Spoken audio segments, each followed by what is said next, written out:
દેશ અને દુનિયાના સૌથી મોટા સમાચારમાં આપનું સ્વાગત છે। તો આજના તાજા સમાચાર મેળવવા માટે વિડીયોને અંત સુધી જોતા રહેજો અને આવા જ દરરોજના સમાચાર સૌથી પહેલા મેળવવા માટે આ ચેનલને સબસ્ક્રાઇબ કરી લેજો।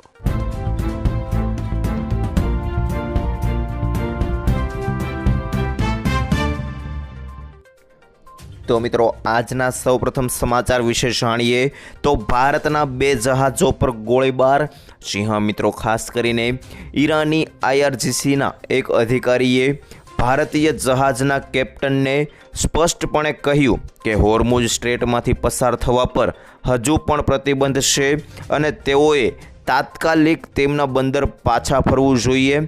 त्यारबाद ईरानी अधिकारीए कह्यु तात्कालिक पाछा जाओ अने भारतीय कैप्टने पछी जवाब आप्यो, ठीक छे हूँ आपनी बात रिपीट करूँ छूँ, होर्मुज स्ट्रेट हजू पण बंध छे। ठीक छे साहेब, IRGC नेवी कैप्टने पछी जवाब आप्यो, हाँ साहेब। थोड़ी ज वारमां जहाजे रस्तो बदली नाख्यो। भाग्यलक्ष्मी जहाजना क्रूए ईरानी नौकादळ साथे आखी वातचीत शेर करी।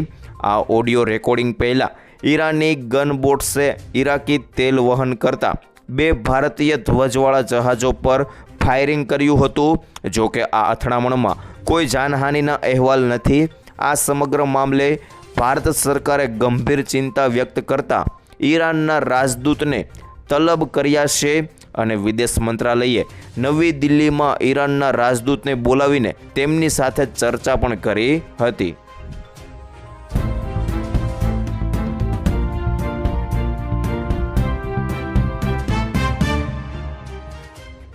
ત્યારબાદ આગળ જાણીએ તો અખાત્રીજના પવન પરથી ચોમાસું કેવું। ખાસ કરીને મિત્રો અખાત્રીજના પવન અને વર્ષા વિજ્ઞાન મંડળના અલભ્ય પુસ્તકોમાંથી બપોરે 12 વાગ્યે સળિયાનું 24 ઇંચ માપ કરીને પડછાયો માપવામાં આવે છે અને જેટલા ઇંચ પડછાયો થાય છે તેટલા ઇંચ વરસાદ થાય છે।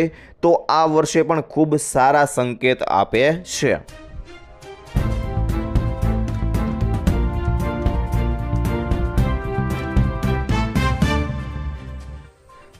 ત્યારબાદ આગળ જાણીએ તો મિત્રો હવે તમારું વીજળીનું બિલ ઝીરો। જી હા મિત્રો, ખાસ કરીને વીજળીના વધતા બિલોથી પરેશાન છો તો તમને આ સરકારી યોજના વિશે જરૂરથી જાણવું જોઈએ।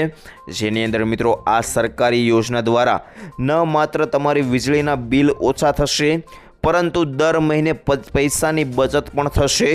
કેન્દ્ર સરકારની PM સૂર્યઘર યોજના દ્વારા લોકોને ભારે વીજળીના બિલમાંથી રાહત મળી છે, જેની અંદર 2 મહિનામાં 10,000ની બચત થાય છે। ઉત્તર પ્રદેશના જૌનપુરના રહેવાસી લાભાર્થીએ જણાવ્યું કે આ યોજનાથી ખેડૂત, વેપારી અને તમામ લોકોને ફાયદો થઈ રહ્યો છે। સૌને વીજળીના બિલમાં બચત થઈ રહી છે।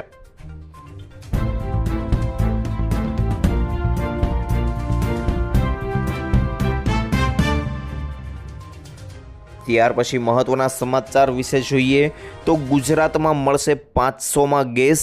જી હા મિત્રો, ગુજરાત વિધાનસભામાં કોંગ્રેસના નેતા અમિત ચાવડાએ કહ્યું કે ગુજરાતમાં 30 વર્ષથી ભાજપની સરકારનું શાસન છે। ભાજપ શાસિત અન્ય રાજ્યોમાં સરકાર 500 રૂપિયામાં ગેસ સિલિન્ડર આપે છે, તો ગુજરાતમાં પણ 500 રૂપિયામાં ગેસ સિલિન્ડર આપવામાં આવે? આ સવાલનો જવાબ ભૂપેન્દ્ર પટેલ સરકારમાં મંત્રી ભીખુસિંહે પરમારે આપ્યો છે।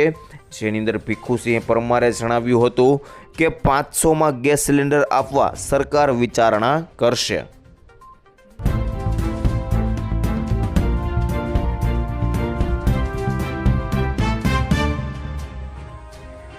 ત્યાર પછી આગળ જોઈએ તો ગરીબોને મળશે 15,000 રૂપિયા।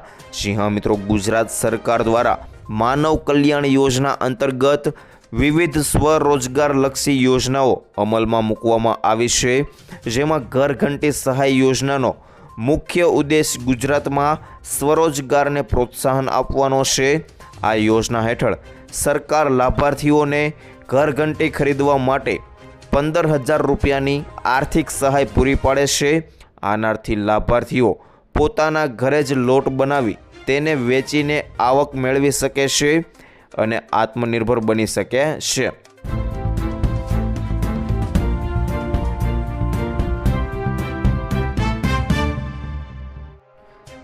ત્યારબાદ આગળ જાણીએ તો આગામી 3 દિવસ ભારે વરસાદ.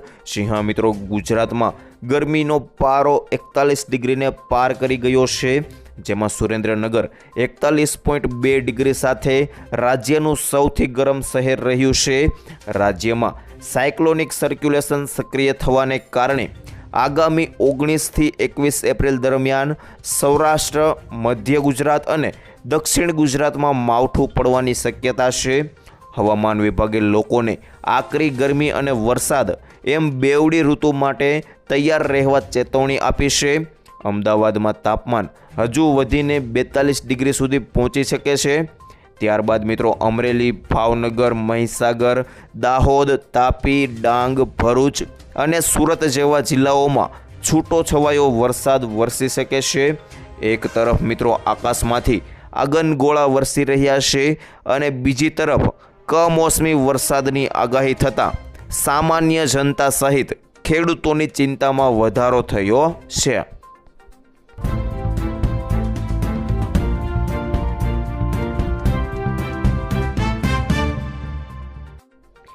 ત્યારબાદ આગળ જાણીએ તો મિત્રો હવે તમારે ફી નહીં ચૂકવવી પડે.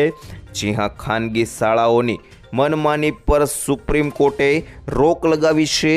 દેશની સર્વોચ્ચ અદાલતે આપેલા મહત્વના આદેશમાં જણાવ્યું છે કે ફી નિયમન સમિતિએ નિયત કરેલી ફીથી વધુ ફી શાળાઓ માંગી શકશે નહીં.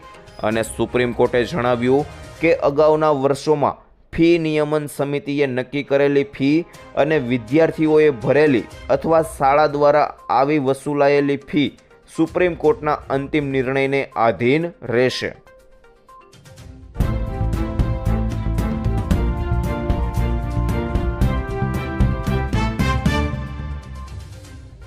ત્યારબાદ આગળ જાણીએ તો મિત્રો અમે સંપૂર્ણ રીતે તૈયાર છીએ. ખાસ કરીને મિત્રો કેન્દ્રીય સંરક્ષણ પ્રધાન રાજનાથ સિંહે કહ્યું કે દેશમાં કોઈ પણ ઈંધણ કે ગેસની અછત નથી. તેમણે કહ્યું કે ભારત કોઈ પણ ઉર્જા સંકટનો સામનો કરવા તૈયાર છે. સંરક્ષણ પ્રધાન રાજનાથ સિંહે કહ્યું કે ભારતીય નૌકાદળ હોર્મુઝ સ્ટ્રેટ દ્વારા અમારા ટેન્કરોને સુરક્ષિત રીતે પરિવહન કરી રહ્યું છે. તેમણે ઉમેર્યું કે વડાપ્રધાન નરેન્દ્ર મોદી ભારતના હિતોનું રક્ષણ કરવા માટે તેમની રાજદ્વારી કુશળતાનો ઉપયોગ કરી રહ્યા છે. રાજનાથસિંહે એ પણ કહ્યું કે મિત્રો આજે આપણે બધા મોટા પરિવર્તનના સમયગાળામાંથી પસાર થઈ રહ્યા છીએ. પશ્ચિમ એશિયામાં એક મોટો સંઘર્ષ ચાલી રહ્યો છે, પરંતુ આપણે બિલકુલ ચિંતા ન કરવી જોઈએ, કારણ કે તે આપણે આપણા ભારતીય નાગરિકોની સુરક્ષા અને સુરક્ષા માટે કોઈ પણ પગલાં લેવામાં અચકાઈશું નહીં. અમે આ માટે સંપૂર્ણપણે તૈયાર છીએ.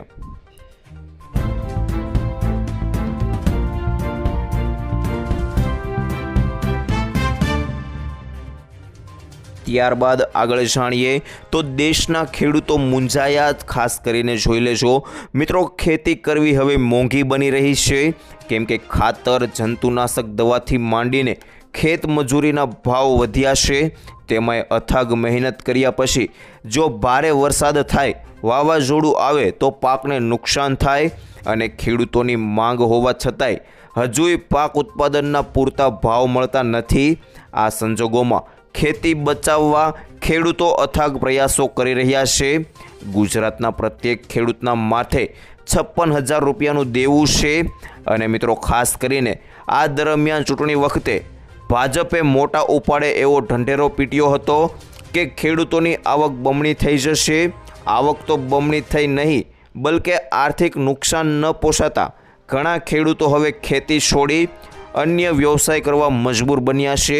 અને મિત્રો ખેડૂતો ખેતીની જમીન વેચવા માંડ્યા છે. કેન્દ્ર સરકારના રિપોર્ટ મુજબ ગુજરાતના પ્રત્યેક ખેડૂતના માથે 56,000 રૂપિયાનું દેવું છે અને રાજ્યના 55 લાખ ખેડૂતોએ બેંક લોન લીધી છે. એટલું જ નહીં, પરંતુ મિત્રો રૂપિયા 14,000 કરોડનું ટોટલ દેવું કર્યું છે.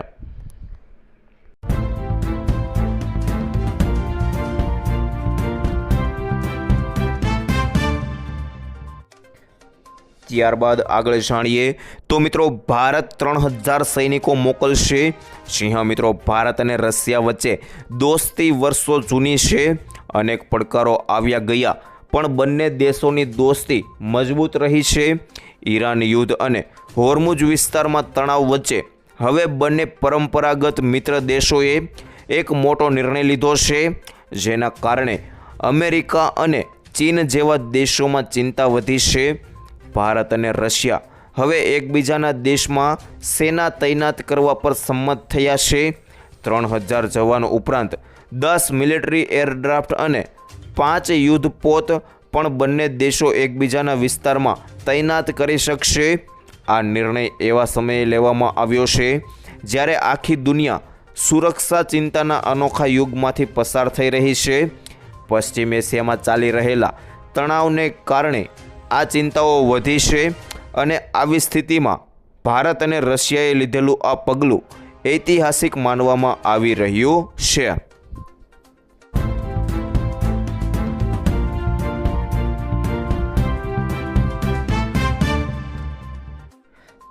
ત્યારબાદ આગળ જાણીએ તો મિત્રો પીએમ મોદીએ માફી માંગી.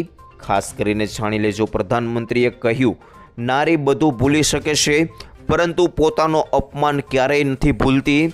તેથી સંસદમાં કોંગ્રેસ અને તેમના સાથીઓના આ વર્તનની પીડા દરેક નારીના મનમાં હંમેશા રહેશે. દેશની નારી જ્યારે પણ પોતાના વિસ્તારમાં આ નેતાઓને જોશે ત્યારે તેને યાદ આવશે કે આ જ લોકોએ સંસદમાં મહિલા આરક્ષણ રોકાતા ખુશી વ્યક્ત કરી હતી.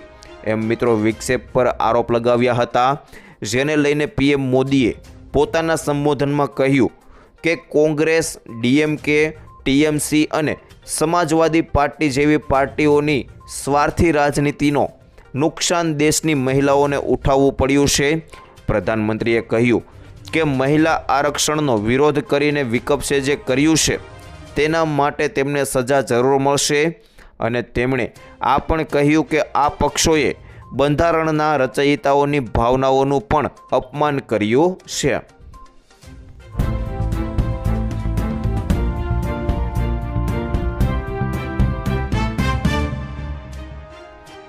ત્યારબાદ આગળ જાણીએ તો બાળકોને ફોન આપતા પહેલાં જોઈ લેજો.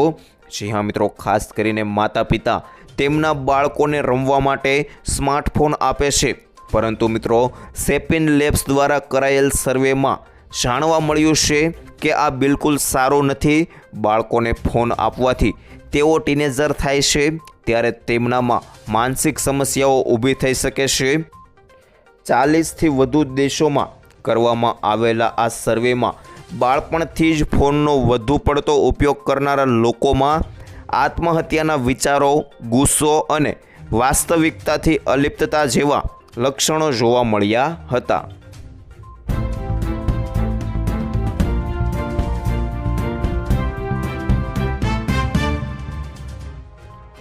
ત્યારબાદ આગળ જાણીએ તો મિત્રો આજે પીએસઆઈ કેડરની લેખિત પરીક્ષા યોજાશે.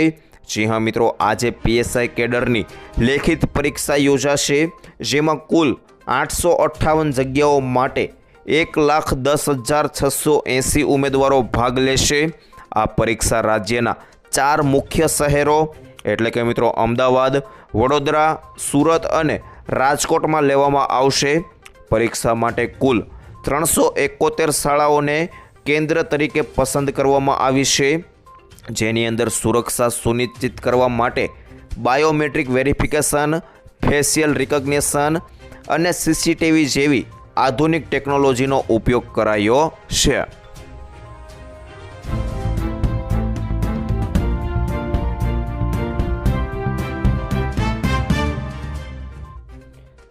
ત્યારબાદ આગળ જાણીએ તો મિત્રો અમેરિકાને ખુલ્લી ધમકી મળી.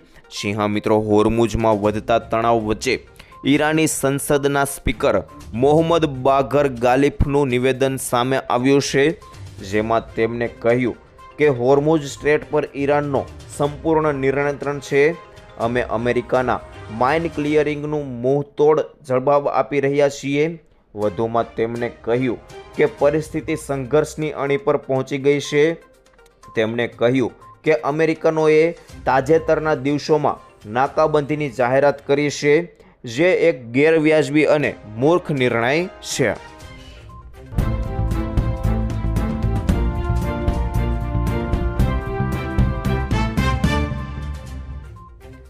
ત્યારબાદ આગળ જાણીએ તો મિત્રો સોના ચાંદીના ભાવમાં વધારો. જી હા મિત્રો, આ અઠવાડિયા દરમિયાન સોના ચાંદીના ભાવમાં મોટો ઉછાળો જોવા મળ્યો છે. સોનું 1328 રૂપિયા વધીને ₹1.52 લાખ પ્રતિ 10 ગ્રામ પર પહોંચી ગયું છે, જે ગત સપ્તાહે 1.50 લાખ હતું. બીજી તરફ મિત્રો ચાંદીના ભાવમાં પણ 10,000 રૂપિયાનો તોતિંગ વધારો થતાં ₹2.50 લાખ પ્રતિ કિલો પર પહોંચી ગઈ છે, જેની અંદર લગ્ન સરાની સિઝન પૂર્વે કિંમતી ધાતુઓના ભાવમાં આવેલા આ ઉછાળાએ સામાન્ય ગ્રાહકોમાં ચિંતા જગાવી છે.